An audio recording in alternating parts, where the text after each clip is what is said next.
On va parler du Rwanda, puisque vous en revenez. Il y a 30 ans, le Rwanda vivait un terrible génocide et se pose la question de la responsabilité de la France. D'abord, on fait le point avec Alexandre Poussard.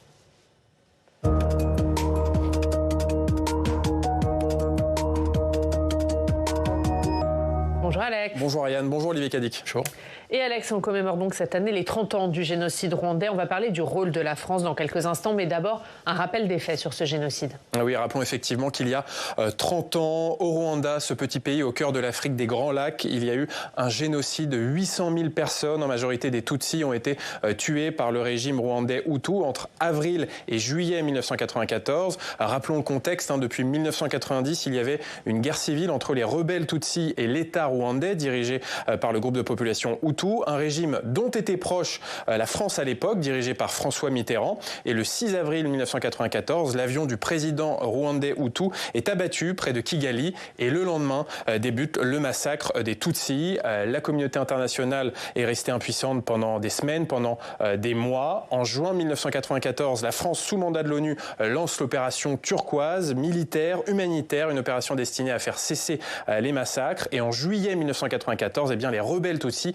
prennent le pouvoir au Rwanda, ce qui marque la fin du génocide. Et depuis des années, la responsabilité de la France dans ce génocide est pointée du doigt. Et oui, et d'autant plus depuis la publication d'un rapport d'historien en 2021 sur cette question.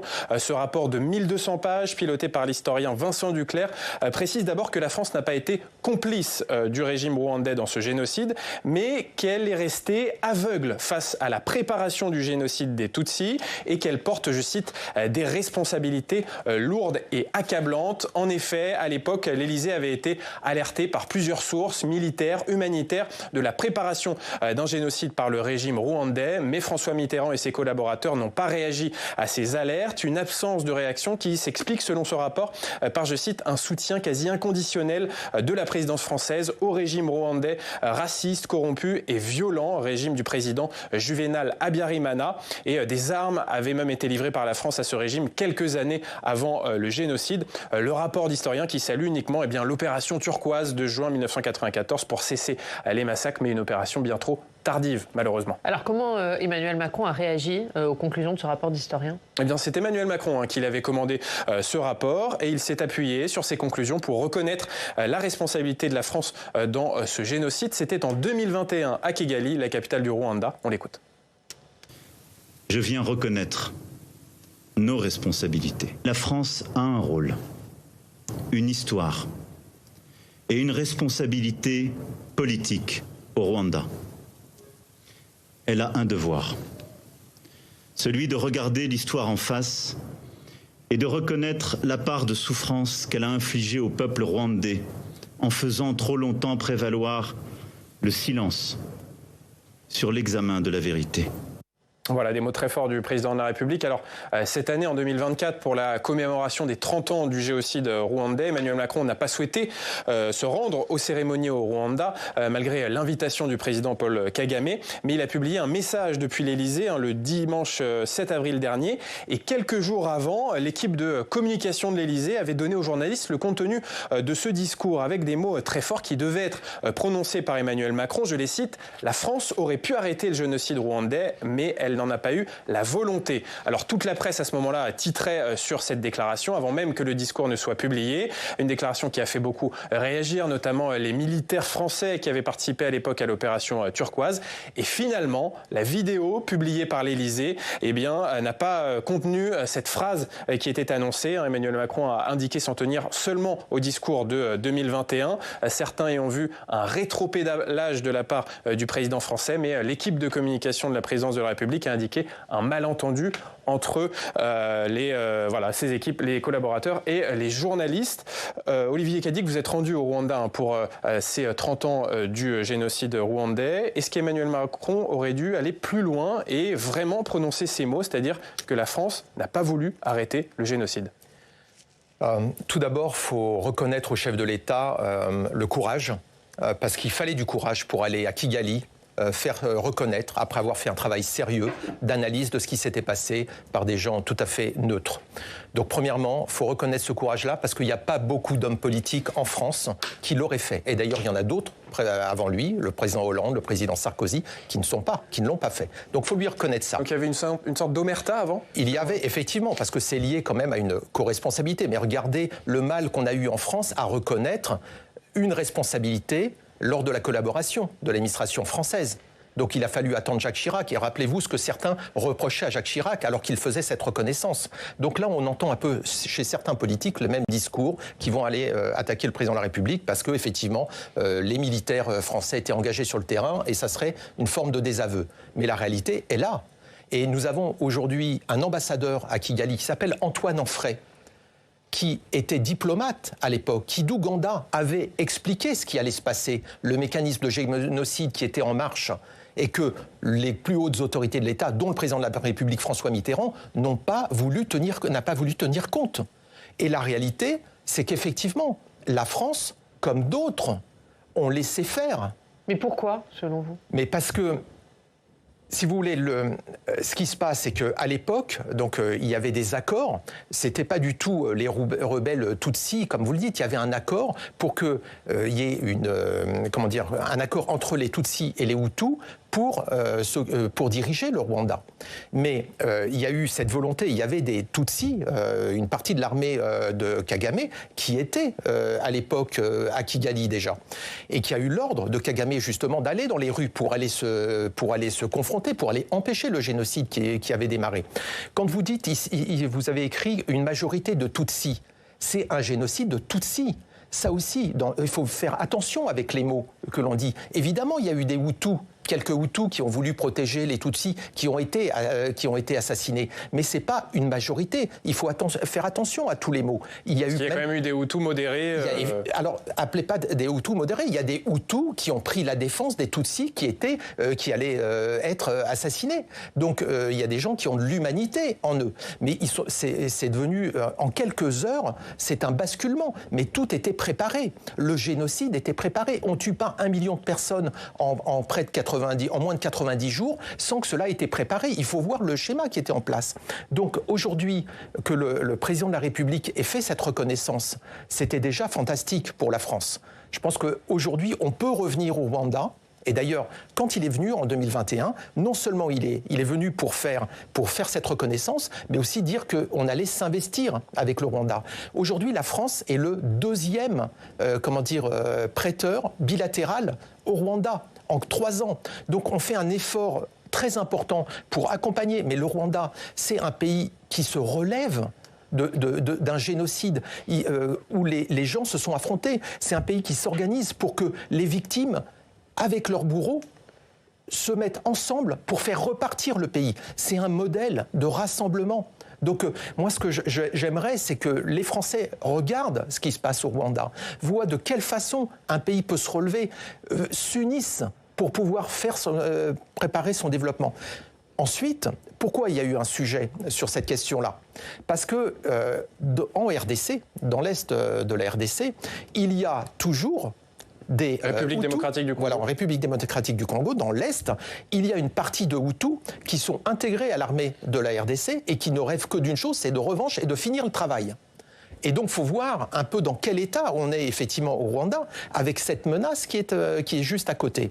Et donc, ces forces-là sont intégrées donc aux forces de la RDC. Donc, il y a une tension extrême aujourd'hui entre la RDC et le Rwanda, qui est liée à ça, où la RDC accuse le Rwanda d'aider des milices armées qui sont sur le terrain de RDC pour venir combattre. Mais aujourd'hui, il y a une tension très importante parce que ce qu'il faut être conscient, c'est que ce qui est arrivé peut se reproduire.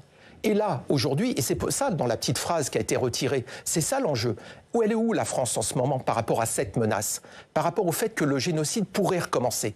Est-ce qu'on est en capacité d'alerte ? Est-ce qu'on est en train de dire ce que je suis en train de dire en ce moment, que ça peut recommencer et qu'il ne faut pas recommettre les erreurs d'hier ? Et pourtant, on est déjà en train de les commettre, parce qu'on est en train de dire une majorité de Tutsis. On ne dit pas que c'est un génocide de Tutsis. On est en train de commencer à dire c'est plus 1 million, maintenant c'est 800 000. Vous voyez, tout ça, ce sont des outils, des éléments de langage que je retrouve et qui ne viennent pas du Rwanda, qui viennent de gens qui cherchent à recommencer le conflit. Et est-ce que, actuellement... C'est qui, pardon, qui cherche à recommencer le conflit ? Eh bien, en RDC, il y a des forces, il y a des gens qui continuent à développer le langage. Donc le langage qui était celui des génocidaires, vous les avez toujours, qui disent qu'ils veulent finir le travail. Mais vous dites en France, on est peut-être en train de recommettre les mêmes erreurs. Ça veut dire qu'il y a des gens en France aussi qui ne font pas les choses comme il faut ? Eh bien, il y a effectivement dans l'analyse des choses qui sont en train de... On ne va pas jusqu'au bout. On n'écoute pas tout à fait tout ce qui est dit. Mais quand c'est Emmanuel Macron Non. Qui aurait dû aller plus loin ? Non, pas du tout. Je dis que ça a été très courageux. Aujourd'hui, il y a une prise de conscience internationale qui doit être prise. Paul Kagame a dit pendant son discours, c'est pas la France qui était visée. La France a été citée, mais il a cité l'Union africaine, il a cité l'ONU. C'est un aveuglement général qui s'est produit. Et donc, c'est ça qui a été pointé. Nous, on a une part de responsabilité. C'est là où il faut être courageux et se confronter à ses propres actes. Parce que si vous ne vous confrontez pas à vos propres actes, demain, vous pouvez les reproduire.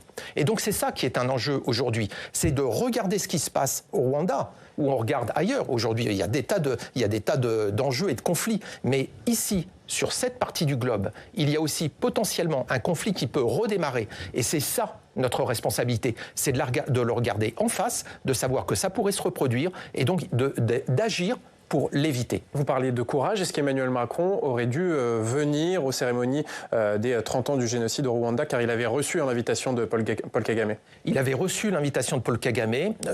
J'étais avec le ministre de l'Europe et des Affaires étrangères, Stéphane Séjourné, qui est venu personnellement donc, pour assister. C'est son choix, je n'ai pas commenté. Je pense que le président de la République, le 7 avril, avait lui-même beaucoup d'obligations, en France, de cérémonies. Et donc il est intervenu, il a envoyé un message. C'est vrai que, si vous voulez, ça a un peu perturbé le fait qu'il y avait cette annonce que la phrase n'y était pas. Mais n'oubliez pas une chose, c'est qu'il y a une vraie reconnaissance par rapport à la France de ce qui a été fait. Et on a plus parlé du discours de Blinken, qui était, alors lui, pour le coup, très conservateur par rapport à tout ça. Le secrétaire d'État américain. Voilà, le secrétaire d'État américain. Et donc, vraiment, si vous voulez, je pense que... s'il y avait plutôt des commentaires négatifs à faire au niveau du Rwanda, ce que j'ai entendu, c'était plutôt par rapport à la politique américaine. Il y avait un petit regret, c'est vrai, mais je vais vous dire, l'image de la France aujourd'hui au Rwanda est fabuleuse. Elle est excellente. Antoine Anfray, qui a été le diplomate qui avait vu à l'avenir, qui avait lu à l'avance ce qui allait se passer, est aujourd'hui notre ambassadeur, ce qui prouve bien que le président de la République a su choisir la bonne personne pour justement pour faire en sorte que nous revenions en reconnaissant ce qui s'était passé. Et aujourd'hui, il faut écouter. Il n'y a pas de ressentiment vis-à-vis de la France aujourd'hui au Rwanda ? Aucun. Et je peux vous dire que tant le discours d'Emmanuel Macron de 2021 que l'action menée par notre diplomatie aujourd'hui au Rwanda est tout à fait comprise et appréciée. Par contre, je vous dis, et c'est un point d'alerte par rapport à ce qui se passe en RDC, il y a potentiellement un conflit qui pourrait revenir. Regardez ce qui se passe dans l'est de la République du Congo, dans le Kivu. Il y a potentiellement un conflit qui peut revenir et donc aussi un génocide qui pourrait redémarrer. Et il ne faut pas avoir le même aveuglement qu'il y a 30 ans. C'est ça le message que je voudrais passer. Un dernier mot sur une actualité du Rwanda. Le Royaume-Uni vient d'adopter une loi pour expulser les demandeurs d'asile vers le Rwanda. Que pensez-vous de cette loi ? Écoutez, après de longs mois de discussions et de négociations au Parlement. Oui, on donne l'impression au niveau politique, parce qu'il ne faut pas oublier qu'au Royaume-Uni, il va y avoir des élections dans quelques mois, donc peut-être octobre, novembre, que ces élections sont très importantes et que, d'après tous les sondages, les conservateurs vont être balayés. Donc effectivement, on va expulser des migrants qui sont rentrés illégalement et on va les positionner au Rwanda en payant très cher les Rwandais, en leur donnant beaucoup d'argent. Est-ce que déplacer quelques milliers de personnes comme ça va régler cette situation ? Vous savez, on en était à 730 000 migrants, si je fais la balance entre les Européens qui sont partis et ceux qui viennent d'autres continents qui sont arrivés au Royaume-Uni. Rien que pour l'année dernière, on était à 730 000. Quand le Brexit a été décidé, on était à peu près à moins 200 000.